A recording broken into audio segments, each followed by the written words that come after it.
नवरात्रि शुरू हो गई है। इसमें हम माँ दुर्गा के 9 शक्तिशाली स्वरूपों की पूजा करते हैं। आइए जानते हैं उनके वो 9 रूप कौन कौन से हैं। नवरात्रि के पहले दिन हम पूजा करते हैं माँ शैलपुत्री की, जो पार्वती का रूप है। पर्वतों की पुत्री माँ शैलपुत्री हमें धैर्य और दृढ़ संकल्प का वरदान देती है। नवरात्रि के दूसरे दिन माँ ब्रह्मचारिणी का ध्यान करते हैं। ये ज्ञान और तपस्या की देवी हैं। माँ हमें ज्ञान और बुद्धि प्रदान करती हैं। नवरात्रि के तीसरे दिन माँ चंद्रघंटा की पूजा होती है, जो साहस, शक्ति और शांति की प्रतीक है। उनके मस्तक पर आधा चंद्राकर घंटा सुशोभित है, जिस कारण उनका नाम चंद्रघंटा पड़ा।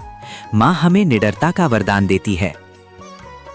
नवरात्रि के चौथे दिन माँ कुष्मांडा की पूजा होती है। उनकी मंद मुस्कान से ही समस्त सृष्टि का निर्माण हुआ है। इन्हें सृष्टि की आदि स्वरूपा कहा जाता है और ये सूर्यमंडल के अंदर वास करती हैं। इनकी पूजा से जीवन में आरोग्य, सुख और शांति प्राप्त होती है। नवरात्रि का 5वां दिन माँ स्कंद माता का है, जो कार्तिकेय स्कंद की माता के रूप में जानी जाती है। वो अपनी गोद में बाल कार्तिकेय को लेकर कमल पर विराजमान है।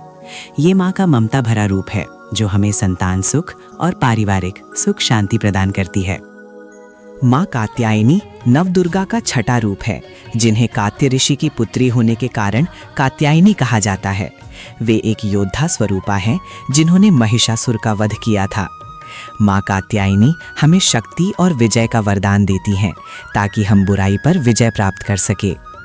नवरात्रि के 7वें दिन माँ कालरात्रि की पूजा होती है, जो माँ दुर्गा का सबसे उग्र और विनाशकारी रूप है।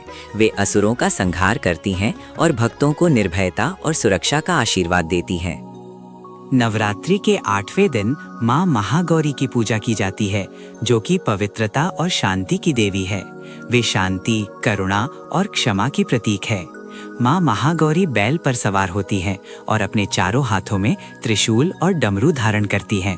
उनकी पूजा करने से पाप और दुख दूर होते हैं एवं जीवन में सुख और शांति आती है। नवरात्रि का आखिरी और 9वां दिन माँ सिद्धिदात्री का है, जो हमें सभी तरह की शक्तियाँ और समृद्धि प्रदान करती हैं।